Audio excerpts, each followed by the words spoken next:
Fala, povo de Deus, que Jesus te abençoe e te guarde.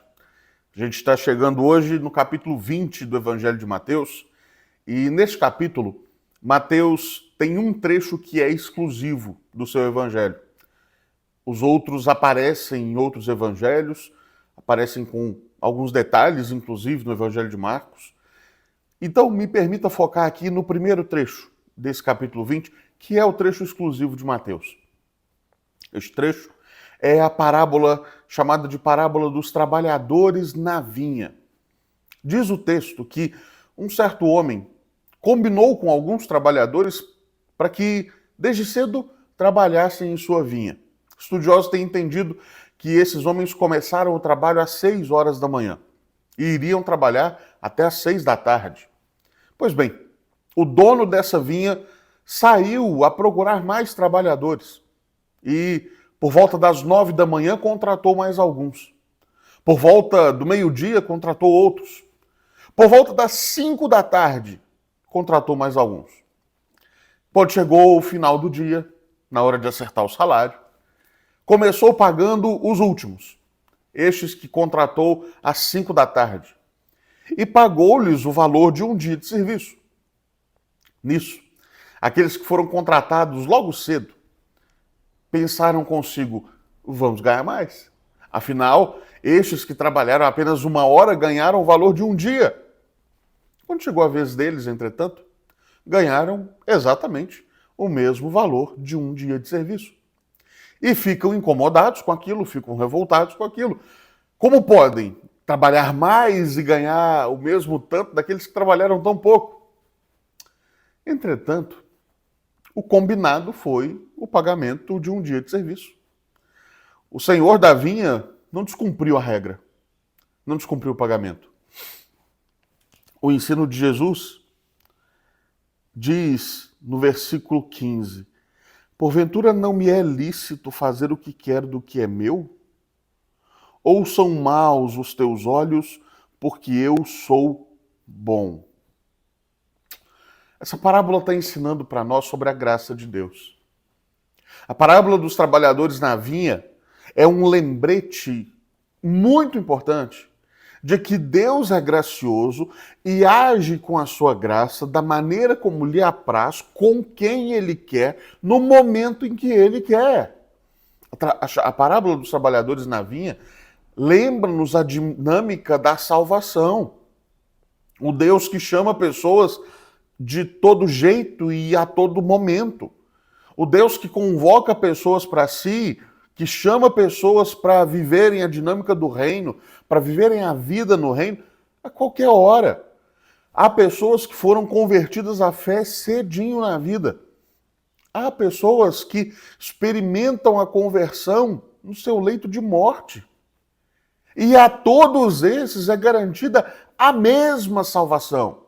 A todos estes é garantida a mesma obra da graça que redime o pecador, que converte, que muda, que transforma e que garante lugar na eternidade. Às vezes, nós agimos como Jonas ou como esses trabalhadores aqui. Queremos deter o direito de definir quem pode e quem não pode receber a bondade de Deus. Queremos nós definir com quem Deus pode e deve usar da sua generosidade ou não. Deus não pode usar de bondade com o fulano porque o fulano é mau. Ele não pode ser generoso com o Beltrano porque o Beltrano pensa diferente de mim. Deus não pode ser justo e fiel. Deus não pode ser generoso e bom. Ainda que não verbalizemos isso, às vezes se passa no nosso coração. Às vezes, nós queremos ser mais Deus do que o próprio Deus é. Às vezes, queremos nós determinar o futuro de cada pessoa, não baseado na livre graça, mas baseado no nosso conceito de bom ou mal, de santo ou profano.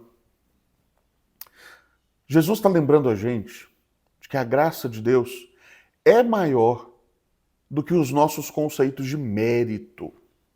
Ninguém é salvo por mérito próprio.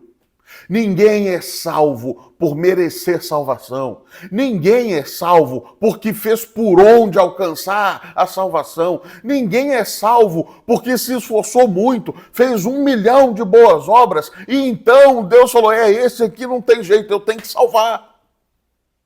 Salvação é graça, é favor não merecido. Salvação é ato da bondade de Deus, é ato da soberania de Deus, é ato da livre vontade de Deus.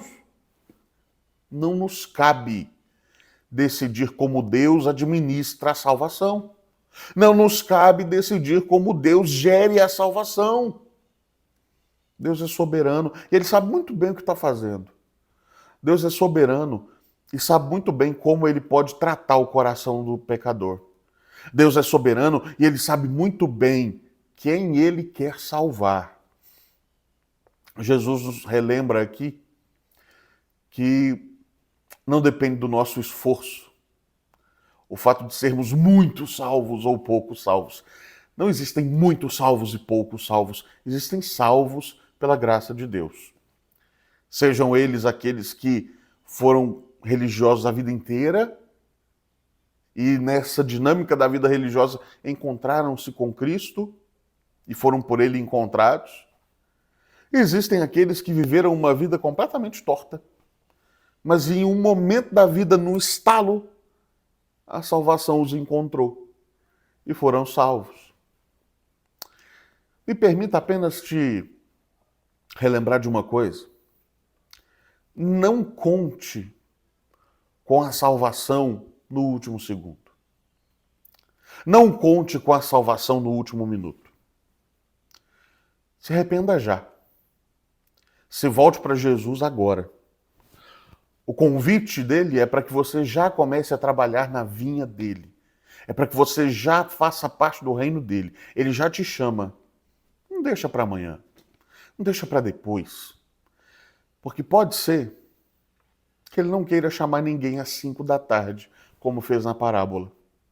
Pode ser que ele não queira convocar aqueles que deixaram para a última hora. Portanto, volte-se para Cristo. A parábola da vinha é um lembrete da grande obra da salvação e é um lembrete. Cristo é Senhor. Ele é dono da vinha. Na vinha dele entra quem ele quer. Na vinha dele, no reino dele, na casa dele, entra aquele que ele chama.